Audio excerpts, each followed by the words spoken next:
Halo, sisi tuko na jukumu ya kuweza kufunza neno la Mungu kwa watu na kuwatia moyo, especially watu ambao wamezimia njiani. Waza kidogo. Kanisa ambalo tuko wakati huu, si kwamba watu wanaokoka wageni, watu wanahama makanisa. Sivyo? Ama wengine walikuwa wamekaa kwa nyumba, sasa ndiye anarejea kanisani. Ni majirani wangapi? Si ni majirani wengi sana ambao hawaingii kanisani, wako tu nyumbani. Huyo mtu wakati anapokuja katika njia yako, anza kumfunza ya kwamba bado kuna matumaini. Kuna watu wengi wamekwazwa na Mungu. Wanasikia Mungu ni yeye ameharibu maisha yao. Je, ukipatwa na mtu kama huyo utamu-encourage aje? Nilikuwa na dada mwingine juzi. Huyu dada amepitia kanisani. Sasa huyo dada kumweleza mambo ya Mungu, anasema mimi hata huwa ninakaa pastor, anasema mimi huwa natusi Mungu. Don't joke with people. People are going through issues.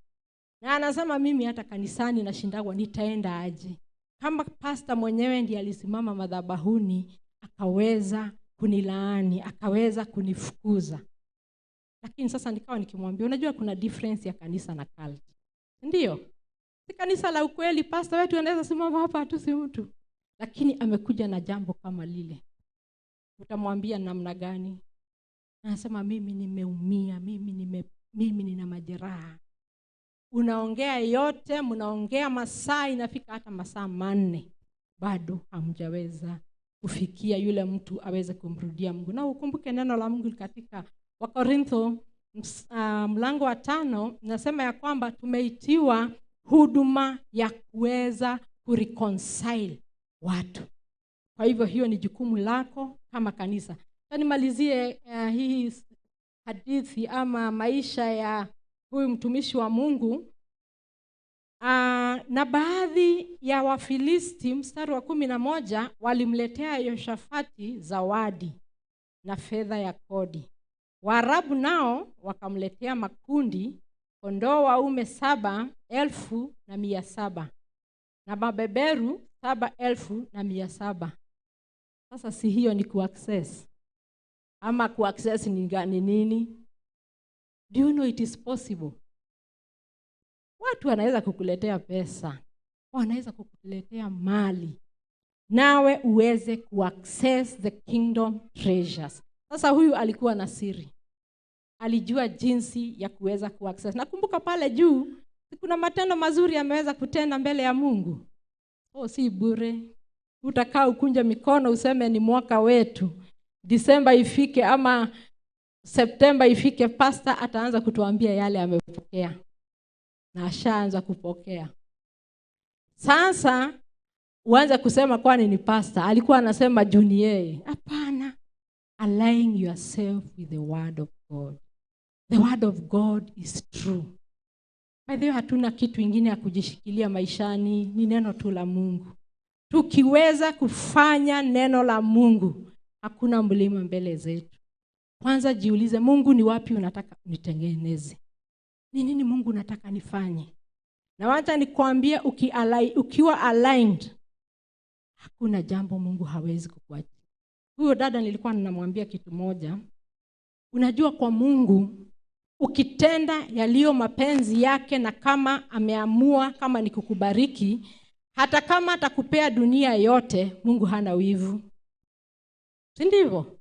Ataendelea kukupa, kukubariki, kukustarehesha, na utakuwa na amani, utatulia. Yaani amani ama baraka zitakuwa zimekuzunguka kila upande katika jina la Yesu. So tunaona huyu mtu mpaka aliletewa fedha ya kodi, yani ile tax yenye huwa tunataksiwa. Hao wenyewe ni kama zamani, ni hao walikuwa wanapeleka. So wanapeleka kwa uzuri bila kushurutishwa. Then ukuu wake Yehoshafati ukazidi sana. Yani he became great. Akajenga katika Yuda ngome na miji ya hazina. Kwa sababu sasa anajenga kwa nini? Amepewa.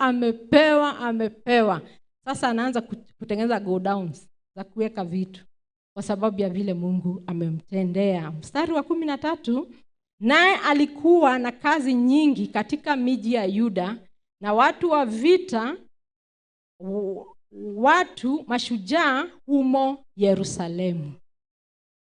Akawa na employees, akawa na kazi nyingi, evangelist, akafungua kazi mji ule, akafungua ule mji mwingine kwa sababu Mungu amembariki. Yawezekana kanisa ama ni ndoto? Inawezekana. Inawezekana kwa Mungu wetu. Hakuna jambo ambalo haliwezekani. Kwa hivyo kuweza kupata yale mambo ni lazima tuendelee kujipeana kwa Mungu. Neno la Mungu linasema Mungu wetu, jambo la kwanza, ni Mungu ambaye anajificha. Yabidi tumtafute, yabidi tujipeane kwake bila kuchoka, ndiposa tuweze kupata ushindi katika maisha yetu. Kama jinsi tumeona huyu mfalme wa Yuda wakati huo aliweza, in fact ukiangalia maisha yake, except for, sasa venye unaenda chapter 18, hiyo chapter imeelezea tu perfection ya huyo mfalme. Alifanya yake yote, yaani alikuwa ameamua. Ni kama venye Trump ameingia. Mimi sijui kama mnakuwa encouraged na Trump, hata kama mimi simjui, but kile ninafurahia kama tu siku hiyo ya kwanza alisema uremwe ni ehera na dara support. That is a bold step. Unajua sasa msahii hata ingia mitandao tuone mambo zenye anafanya kila siku. Ni kama yenye tunaambiwa in 100 days nitakuwa nimefanya haya na haya. Unasoma mambo yenye anafanya, yani unaona ni mtu ameamua kutengeneza Amerika. Na Mungu ampe ushindi in Jesus name. Hata kama kuna changamoto nyingi, maana unaangalia mpaka kuna plane crash, ile moto bado inakaa inafufuka. Tunaombea Amerika katika jina la Yesu. Maana wakimrudia Mungu, hata watu wenye, unajua kuna vitu vingine, sijui kama umeiona mtu ako na bidii kakuweka wivu. Niye dirako miake. Inaona pastor vile anajitoa hapa. Hata mimi naambia Mungu usinipe hiyo zeal. Wakati mwingine angalia mtu unasikia ile wivu ya I wish si ile wivu ya kumuonea wivu, unasikia yani kwa nini mimi nisifanye? By the way, we are given 24 hours, all of us. How you use your time, it's up to you. Amka asubuhi, ingia kwa simu ya kutengeneza nyumba mama. Mzee akitoka ni simu, TikTok, sijui kama wataiban Kenya, mimi nasema ibaniwe. Kama Amerika wanaikataa. Hata hizo nchi ambazo zilianzisha those technology, kuna vitu wanakataa. Sasa wewe mbona ukwame na TikTok 2 hours? Hujafanya kazi. Then uanze kusema ya kwamba Mungu hunikumbuki. Acheni tupange masaa yetu sawa sawa. Sijui kama wewe, sijui huanza siku yako namna gani. Acha nikwambie hakuna time. Ukitaka kushinda kwa TV, shinda kwa TV. Wale wako kazi. Ukitaka kushinda kwa simu, shinda kwa simu. Hizo WhatsApp, hizo nini, wako job. Sini content creators. Endelea kumpea likes. And then wewe unasema, hakuna kazi. Kazi iko. Let us use our time wisely. Let us spend our time with God. Prioritize your time. Sijui ukiamka, unafanya nini? Kitu ya kwanza ukiamka, unaomba. Kama ukiamka, you know what the devil does. Kama si kuchelewa, tuseme umelala unaamka 5, 6, 7 ama 8, sijui kama kwenye mnaamka 8. Imagine ukiamka hivi unaanza, watoto siku tayarishia uniform. So unaanza, ziko wapi? So hutakuwa na time ya kuomba. You have to purpose. Mimi nitakuwa nikiamka hii time. Come rain, come sunshine. Set your alarm. Kama ni maombi yenye tumepangiwa hapa kanisani. Kama ni kukuja maombi, kwanza hawa wamebarikiwa sana. But even before you come to church, you just sit down and tell God thank you for the day. Sijui unasoma Bible lini. Ama hii Bible ikifungwa siku ya Sunday mpaka Sunday. But you know these things happen, Baba Simon. Hatusomagi Bible. Sasa Bible inakuwa, how will you overcome? How will you be victorious? Dunia itaweza kushinda katika njia zao. Neno la Mungu, kuna neno ambalo pastor anapenda pale in Psalms chapter 20, I think it's verse 7. Nasema ya kwamba wengine wanatumainia nini? Farasi. Nawe sisi tunamtumainia jina la Mungu. Sasa si jina la Mungu liko katika neno lake? Haliko kwa hiyo technology. It's good. By the way, you can use your phone well. Me, my phone, I use it only kusikiza messages. Kusikiza message za wachungaji wenye napenda na wenye nasikia kwamba naweza sikiza, na kusikiza neno. Yes, WhatsApp pia iko. Hata Facebook nipo huko. But Monica, there are many. Kwanza unarudi unaona pale juu 15+. Unafinya, unasoma tena. Utashinda hapo. So let's limit our time. Kama tunataka kuwa victorious, lazima tujipeane kwa Mungu. Hatuna otherwise. Sisi, damu yako kama umeokoka, damu yako iko na damu ya Yesu. Dunia haiwezi kukukubali. Ndiposa you get frustrated trying to go out uweze kutufanana na dunia. Ndiposa tunaambiwa kwamba tuwe separate. Hauwezi. Hebu fikiria leo kama unaweza enda disco. Hata watakuona waseme, fikiria Mama Bishop nimeenda disco. Watauliza umekuja kutuhubiria, maana sitaweza kuvaa kama wao. Kuna mahali utaingia. Hata kama utajaribu kuingia, utasikia kwamba the world does not want you. Hapo ndio desperation inaanzaga. Kwani ni nini? Mungu anataka nini na mimi? Mungu hataki kitu na wewe. God has called you to be a worshiper. God has called you to be his own son and daughter. What you are required to do, be involved in the kingdom's business. Na ukifanya kazi ya ufalme, hakika baraka zitapatikana katika maisha yako. Kwa hivyo maombi ni ya muhimu sana.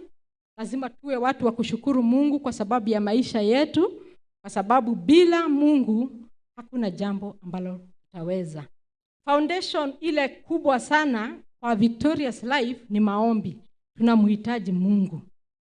Kama mtu kama Daudi aliomba, alimtumainia Mungu.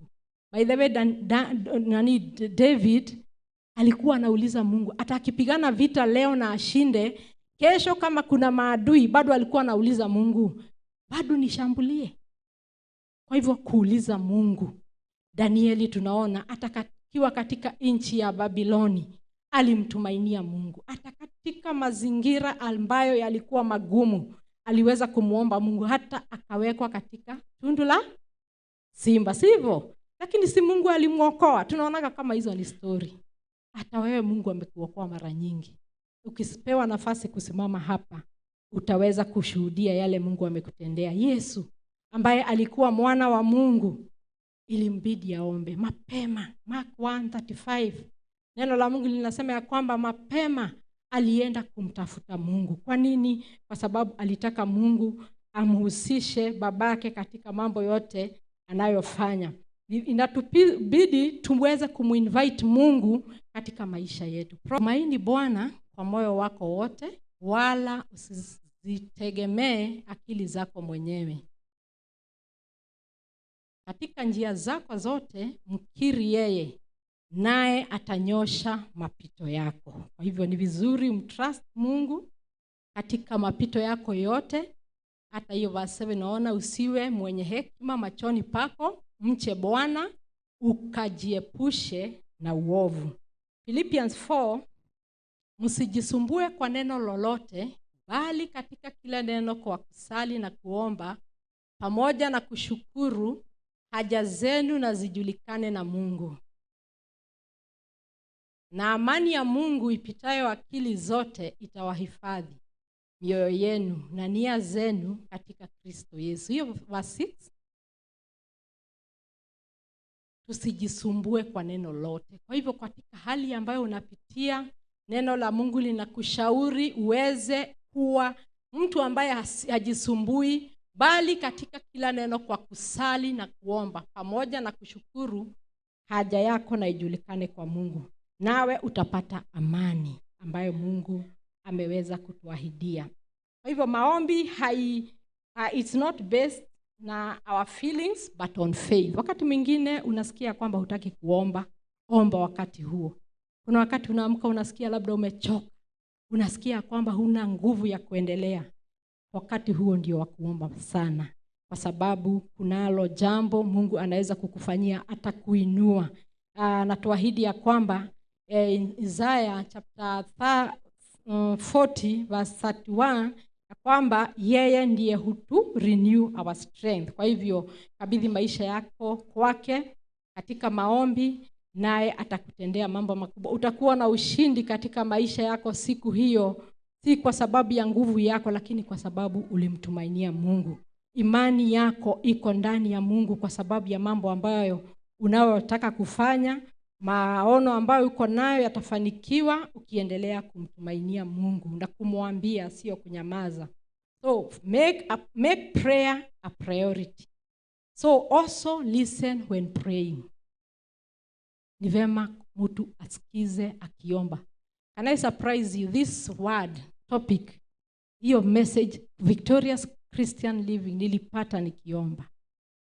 Wakati bishop aliniambia nitahubiri, nilipata hiyo the exact word nilipata nikiomba. So listen when praying.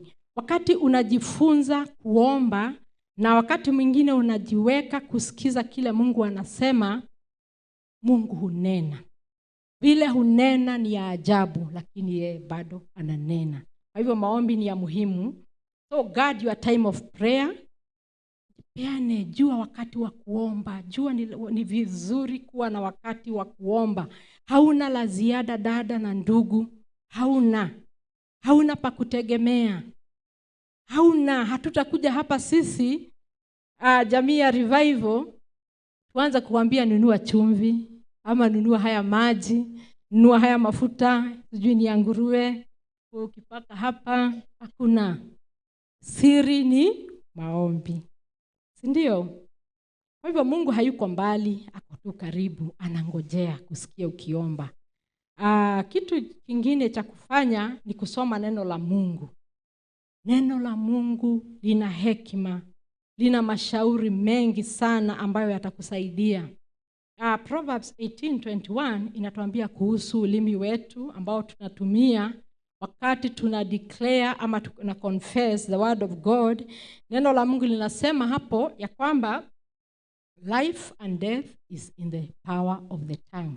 So vile unavyotumia ulimi wako inafaa sana, na itakuwa mzuri ukiweza kukiri neno la Mungu. Na nilipofika hapa nilianza kukumbuka zamani tulikuwa tunakiri neno la Mungu sana.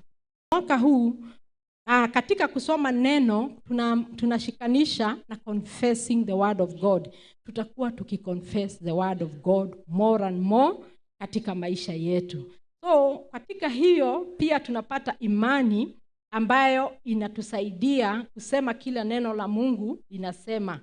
Kwa hivyo tutumie neno la Mungu kujenga ama kuumba dunia yetu. Je, unataka siku yako iwe namna gani? Ukiamka asubuhi, kama unasikia uko chini sana, sijui unasema kwamba sijui hii siku iko namna gani, don't curse your day, bless your day. Na kile ambacho unachonena ndicho kitakachotukia katika maisha ya siku yako siku hiyo katika jina la Yesu. Philippians chapter 2 verse 14, yatendeni mambo yote pasipo manunguniko wala mashindano. Kwa hivyo tukijua neno la Mungu tutaweza kutenda mambo yote bila kunungunika, bila mashindano, kwa sababu neno la Mungu litaendelea kutuelimisha, na kwa sababu maneno yanabeba uzito katika ulimwengu wa kiroho. Kile ambacho huwa kina happen ni kwamba malaika wa Mungu wana respond to positive ama to faith, and the demons wana respond to fear. Sijui kama umeogopa jambo na likatukia na labda ulikuwa umelinena unashindwa kulienda namna gani. Hebu fikiria 1/3 of 10 ni ngapi? Seme 1/3 of 10 ama 1/3 of 9 si ni 3. Fikiria hao ni millions. Ujue hao sasa ndio demons, ndio waliteremshwa huku chini, wanafanya kazi na the enemy. So ujue hao ndio wanashikaga maneno ile ya fear ama negative yenye unaongea, wanaiharakisha inakuwa. Hata ile maombi unasikia kuna watu wanaombea watu maombi maovu. It is very demonic.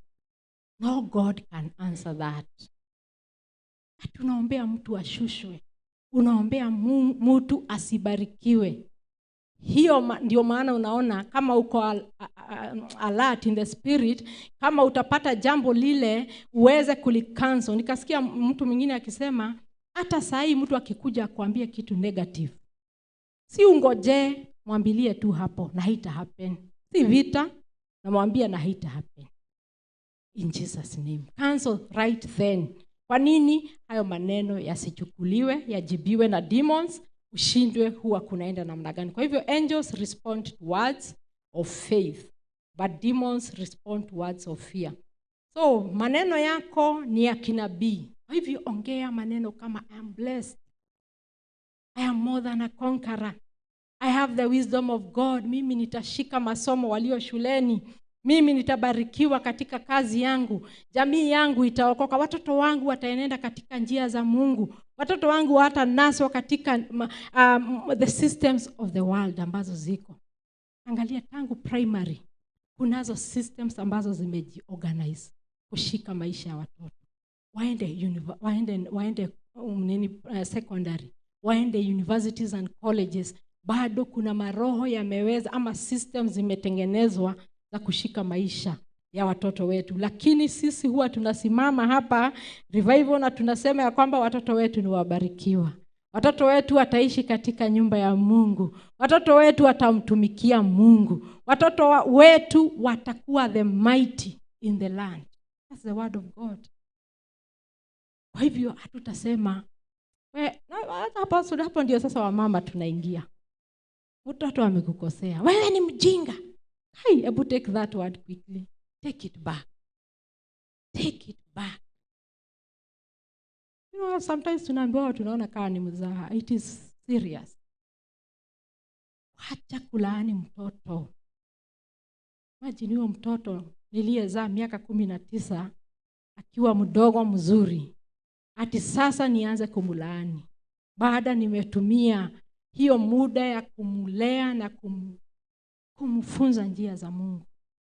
By the way, unajua wanakaa wanaanza kusema hata mama haniamini, hata dada niamini.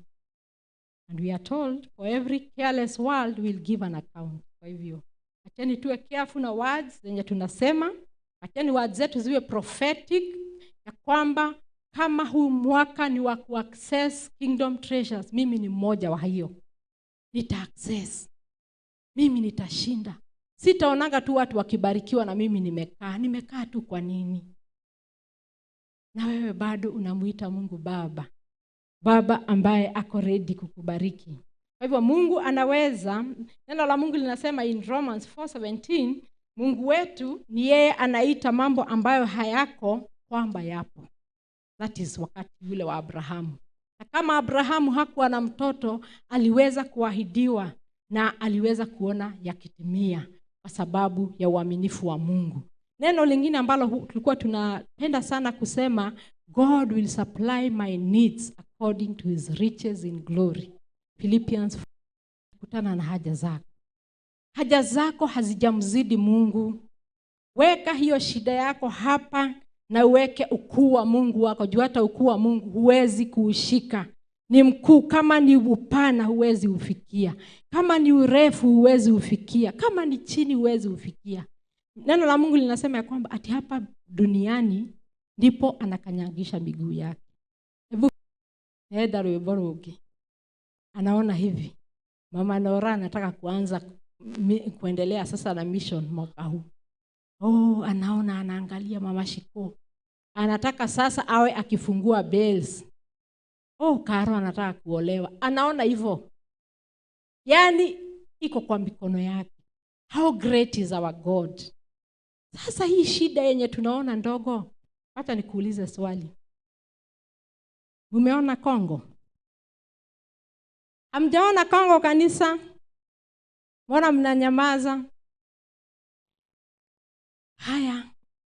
Tuseme sasa, kitu kama hiyo ikitukia, nini kizuri kwa nyumba yako unaweza sema unabeba? Ati uiokoe. Umeona katika boda ya Mexico?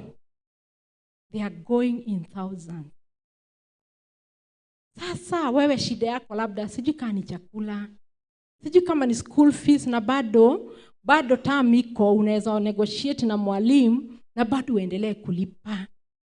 Fikiria hao watu sasa wanaacha that is a problem. Niona katoto kamoja kanaomba. Mama Mungu, tunaomba hii vita ifike mwisho. Na nikasema amen kubwa. Kanaomba. So, sijui shida yako ni gani. But your problem is not greater than our God. Mungu anaweza kusupply needs zako, whatever your need. Lakini anza kuconfess hayo maandiko. Wacha tu kuja kanisani bila kalamu na karatasi. Hata yenye nilisema mwanzo si mmesahau. Hata mimi hii ningekosa kuandika. Ningefika hapa sasa niambie pastor, kuja. Kuja uendeleze iba. Writing is very important.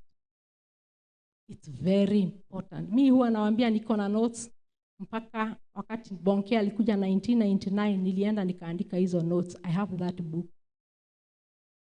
I have it. Nakuja mikutano ya Evangelist Wairimu naandika notes. I have that notebook. Na inani encourage. Kuna time nilikuwa nina need a miracle in 24 hours. Na alihubiri hiyo message na niliipata. I got it. Alihubiri hiyo message hapa study. You can access your miracle in 24 hours. I have it. I go through those notes. Nilikuwa nimefika mwisho wa kuolewa. Na nilionyesha bishop. Siku moja kwa kesha, Apostle Kimani akakuja akasema amepata wadada warembo Heaven's Gate. Na Mungu akamrevealia hawa wameamua sasa kaitutire dodo ugereke tugutungatire. Lakini Mungu akamweka neno mtumishi wa Mungu ya kwamba there is still hope, you can get someone. That night alipokuja I changed that. Nilimscreenshotia tukiwa worship. Kamwambia imetimia. So because of writing. Lakini kama siandiki, kuna ingine hiyo nilikuwa naona ninasikiza hata kwa nyumba. Hata kwa nyumba nilikuwa nasikiza message na naandika. Na wakati mwingine YouTube naandika. Hata kwa nyumba sasa ndio ninafanyaga. I write some things. Akaongea akasema, "Hebu jiangalie kwa kioo na useme in the next 2 years utaolewa." Sasa nasema kwa nini anasema 2 years? Umodore huko tagiandika ni nyina washi kwa 58. Inyo the agere no tagiandika nani haezi andika? Write down. Wakati mwingine hata ni saa zile hata ni neno la utangulizi ama service ya kwanza. That word. You never know. I'm giving you the secrets to victorious living. So, your spirit, trust Mungu kwa moyo wako wote, hiyo tulisoma. Maana moyo wako huwa unaambatana na kile una confess. Do you know the spirit realm is more real than the physical? So, ndio maana tunaambiwa live one life. Usilive double. Usikue wewe hapa kanisani ni mzuri sana, lakini nyumbani wewe ni mtu mwingine. Live one life. Hata the spirit realm inakuwa confused. Nashindwa wewe uko upande gani. Live one life. Wacha kutukanana kwa ploti, lakini kwa kanisani we are okay. Wacha kudharauriana na huko, lakini ukikutana na mtu namwambia, "Oh sister, I miss you. Oh brother, I missed you." Lakini moyo wako si vile. Live one life. That is what God will honor. That is what your spirit ita-align na kile huwa una confess. Huwezi semanga ya kwamba mimi napenda bishop, lakini unajua mimi hata sijui sisikia anasema nini. Let me tell you, that is what you will reap. So let what you are confessing ikuwe ni kile kilicho katika maisha yako. Na kama si vile, anza kuambia maisha yako yatatengenezwa yaambatane na neno la Mungu, ndiposa uweze kupata ushindi. Ephesians chapter 4 verse 29, I'm almost finishing. Neno lolote lililo ovu lisitoke vinywani mwenu, bali lililo jema la kumfaa mwenye kuhitaji, ili liwape neema wanaosikia. Usitoke hapo. So neno lolote lililo ovu lisitoke vinywani mwenu. Unajua naambia Victorious Christian Living, wacha neno lolote lisitoke. Na neno lolote ovu ama lizuri ama njema litatoka wapi? Sisi zinatoka kwa moyo.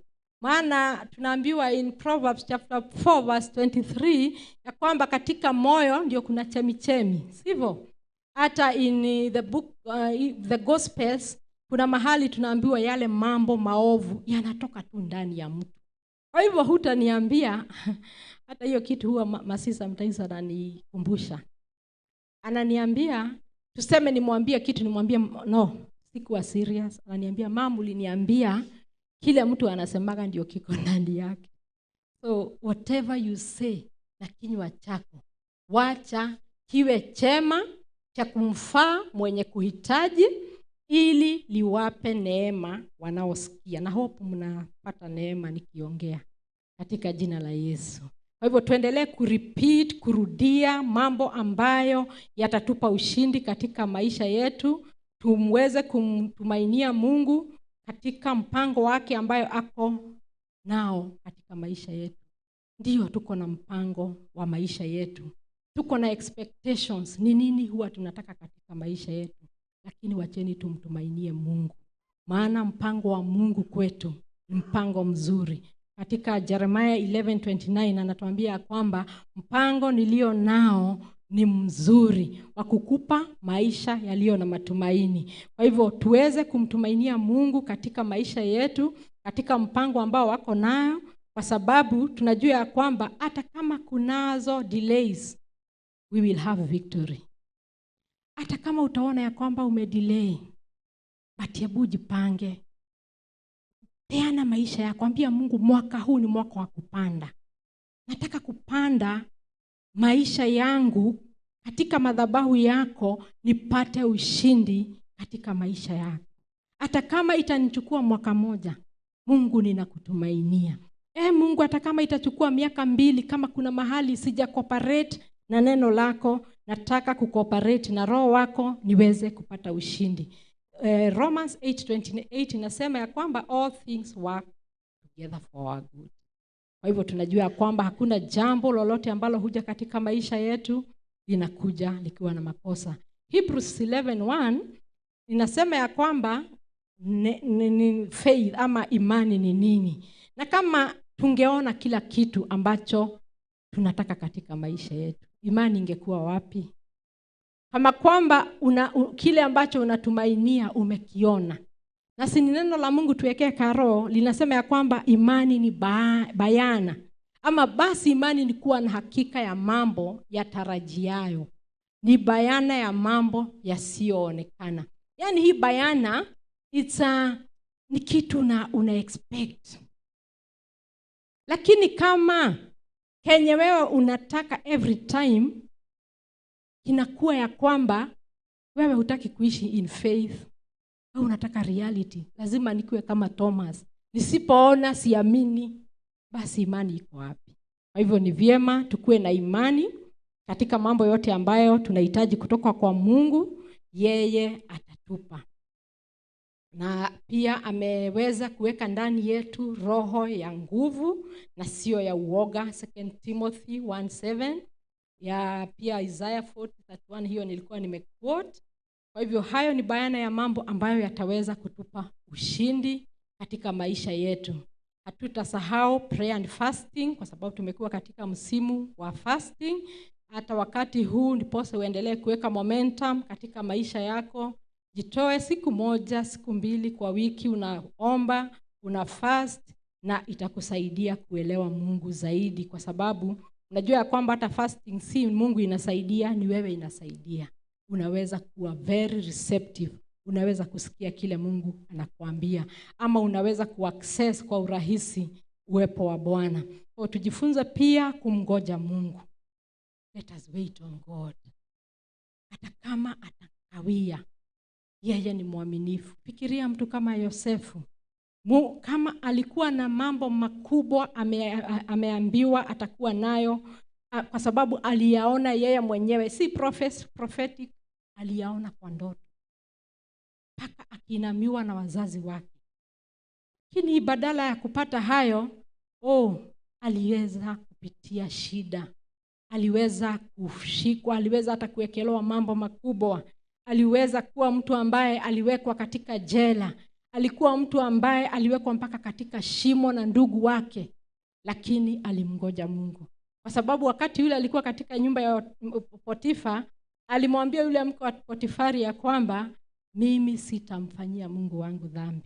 Kwa hivyo tuwe watu wa kumngoja Mungu. It doesn't matter the situation, acheni tumngoje Mungu ambaye ako na ushindi wetu. Ushindi wako hauko ndani ya uwezo labda ambao uko nao, ama katika ile weakness ambayo uko nao. Ushindi wako uko ndani yake. Sisi tunaambiwa katika neno ya kwamba si kwa nguvu wala uweza, lakini ni kwa Roho Mtakatifu. Kwa hivyo ni vyema pia tumtegemee Roho Mtakatifu. Kama hujajazwa na Roho Mtakatifu, make it a prayer this year. Utamani kujazwa. Utamani kutembea ndani ya Roho. Tunaambiwa in Ephesians chapter 5, kuna mahali pale tunaambiwa kwamba we should walk in the Spirit. We should be filled with the Holy Spirit. Si tusilewe na mambo ya dunia hii, hata kama si pombe, tusilewe na mambo yaliyo duniani, lakini tujazwe na Roho Mtakatifu na tuweze kutembea ndani ya Roho, tuweze kuishi ndani ya Roho. Yesu akakutana yule mwanamke Samaria in John chapter 4 verse 23. Kufika mahali pale inasema ya kwamba waabudu ambao Mungu anawatafuta ni wale watakao muabudu kwa roho na kweli. Kwa hivyo you have to be in spirit, ndiposa uweze kuwa na ushindi katika maisha yako. Kwa hivyo be a worshiper and also be a worshiper in the spirit, naye Mungu atakubariki. Observe the Sabbath and keep it holy. Kwa tunasahau hiyo. Na pia nikaandika hapo, don't skip church services. If not all the services, maana tuko kazini. Wengine wako kazi penye hawezi kufunguka katika ibada za katikati. Lakini make it a priority. Ya kwamba Sunday service is a Sabbath. I'll keep it holy to my God. Siku hiyo si ya kuamka unasema mama, omothe ni gogothabia rungu rwa riri, unadierega. Leo ndio nitasugua watoto miguu asubuhi afternoon. Leo ndio sijui nitapika githeri. Fanya hiyo baadaye. Ama wageni, mimi by then nikikua, tulikuwa tunaambiwa ya kwamba hata mamangu alikuwa anakinitembelea nikiwa youth. Tulikuwa tunambeba kanisani. Maana tulikuwa tumefunzwa haustahili kumiss church. Tunaulizwa, mbona mikutano huwa inapangwa, inawekwa Sunday na wewe ni Mkristo na unakubaliana na hiyo? Si useme hapana, mimi Sunday siwezi patikana. Hizo chama huwa zinafanya watu wanakosa kanisani. Si useme ya kwamba mimi Sunday siwezi patikana. Hata kama ni family gathering, isifanywe Sunday. Wewe kama mwokovu simama useme Sunday is a worship day. Sunday is a Sabbath. I have to keep it holy to my God. Hiyo sitapatikana, tafuteni siku nyingine. Nawe siku hiyo sacrifice, omba ruhusa kazini, uende. God will see that. You will be victorious. Lakini kama utasema Sunday ndio mgeni akikuja, rekede malugire to safasi, rekede mekireona, reketwikare huko, hata kama ni mama leta yeye kanisani. Hivyo mimi ndio tulikuwa tukiambiwa. And I have seen change in my life. I have seen growth katika jina la Yesu. Love the good and hate the evil. Hiyo I think tulisoma. La mwisho kabisa, serve the Lord. Tumtumikie Mungu. Tumtumikie Mungu vijana. Tumtumikie Mungu wa mama. Tumtumikie Mungu wazee. Tumtumikie Mungu praise and worship. Sote hakuna mwenye ameitwa kuwa a spectator. Ona ya kwamba you are contributing something to the success of the service. Tangu ingia kanisani sijui umecontribute namna gani. Wacha niwaambie umecontribute na njia gani kwa praise and worship. Simuliimba. You contributed. You have served the Lord. Kuna kutayarisha kanisa. Kuwa pale unapanguza nyumba ya Bwana. Wakati mwingine tunaona kuko na cobwebs, kuko na vumbi. Sikuwa mmoja ambaye utasema ya kwamba I will serve the Lord in that area. Nitaosha vioo. Nitakuwa pale kanisani kuensure ya kwamba kama venye ndugu yetu hutayarisha madhabahu haya. Na Mungu tuinueni mikono na tuseme Baba Mario na barikiwe. God bless you. Maana hata hatuwezi mulipa. Hii madhabahu imekuwa maridadi. Sasa si hii kwanza ikae miezi 2. Si ni smart sana. Tumpigie makofi. Na Mungu akubariki sana kwa sababu that is service to our God. Na nawanda mimi watoto wako kanisani wote. Unashangaa. Hata kama unaweza kuwa na changamoto, all your children are in church. That is a blessing. Sini wengi sana watoto wao wanakuwa kwa mitaro. Even if you don't have anything, na mtoto wako awe katika ufalme wa Mungu, what can you tell God? So tunaomba ya kwamba tuweze kushirikishwa katika kazi ya Mungu, ile kazi vijana wanafanya mahali hapa. I'm telling you, service ama kazi yako, kubarikiwa kwa kazi yako inategemea ile kazi unafanya katika nyumba ya Bwana. Let me give you a secret. It is that. Kuinuka kwako katika maisha yako kunategemea your service in the kingdom of God. Wakati mwingine labda hutaweza kuserve wakati huo kanisani, but you are outside, you are evangelizing, you are visiting the sick, you are visiting the people, the poor, you are encouraging people. That is also service in the kingdom of God. Nasi Mungu atusaidie mwaka huu. Ni mengi hata mengine nilikuwa naandika asubuhi maana nilikopi. Nilipolala sasa naanza kusikia nakuja naandika kwa simu. Nikaendelea kufikiria haya ingine inakuja. Ni mengi sana. Unaweza ongezea kile ambacho kitakufanya uwe na ushindi mwaka huu. Tuombe. Mungu wetu, tunasema ni asante mchana wa leo. Tunakushukuru kwa sababu ya wema wako. Asante kwa sababu ya neno ambalo umetupa siku hii ya leo. Kwamba Baba unatamani tukawa na ushindi katika maisha yetu ya Ukristo. Tusaidie kuzingatia mambo ambayo kadhaa ambayo nimeyanena siku hii ya leo, na yale ambayo utaendelea kunenea watoto wako Jehova, kwa sababu kwa pamoja tunatamani kuwa na ushindi. Tumeshindwa kwa miaka mingi, ila mwaka huu na kuendelea tunaomba Baba tukaendelea kuwa na ushindi ndani yako. Tupe neema ya kuzingatia Bwana yale ambayo umetufunza. Tusaidie Baba kunyenyekea kwa neno lako kila wakati, nawe utaendelea kutupa ushindi. Na ni katika jina la Yesu tunaomba na kuamini. Amen.